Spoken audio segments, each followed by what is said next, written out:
Assalamualaikum warahmatullahi wabarakatuh. Perkenalkan, nama saya Rodihan dengan NIM 211895. Baiklah, di sini saya akan menjelaskan tentang teori pertumbuhan ekonomi. Pertumbuhan ekonomi adalah proses di mana terjadi kenaikan produk nasional bruto real atau pendapatan nasional real. Teori pertumbuhan ekonomi terbagi menjadi dua. Yang pertama, teori tahap linear. Teori ini disebut juga teori modernisasi. Pembangunan merupakan proses yang bergerak lurus dari masa yang terbelakang ke masa yang maju.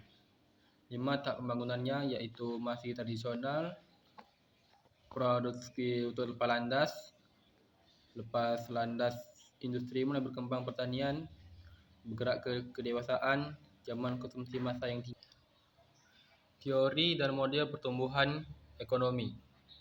Yang pertama ada teori Smith dan Malthus, yaitu teorinya menentukan distribusi dan penetapan harga.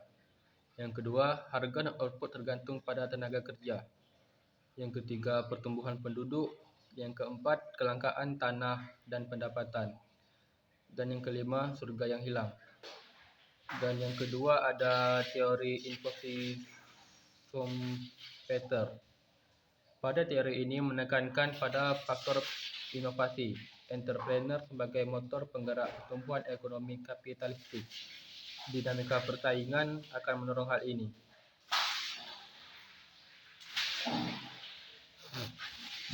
Yang ketiga ada model pertumbuhan Harold Domar. Teori ini menekankan konsep tingkat pertumbuhan natural.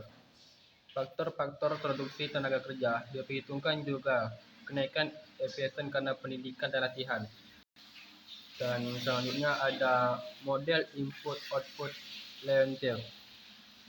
Model ini merupakan gambaran menyeluruh tentang aliran dan hubungan antar industri. Hubungan tersebut diukur dengan koefisien input-output dalam jangka pendek. Menengah dianggap konstan tak berubah.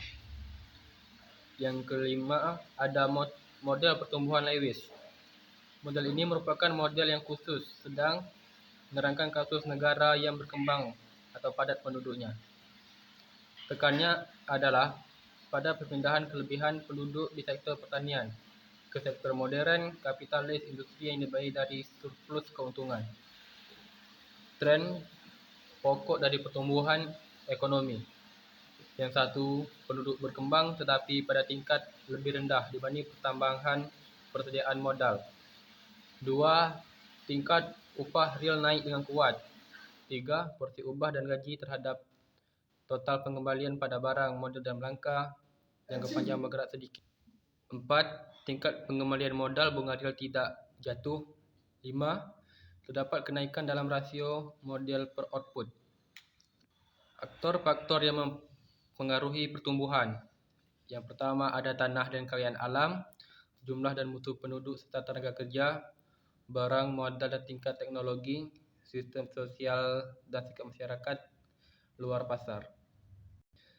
Dan yang selanjutnya ada faktor penggerak pertumbuhan ekonomi. Elemen-elemen yang memacu pertumbuhan ekonomi tersebut adalah sumber daya alam, kualitas tenaga kerja, dan akumulasi kapital. Baiklah, mungkin itu yang bisa saya jelaskan.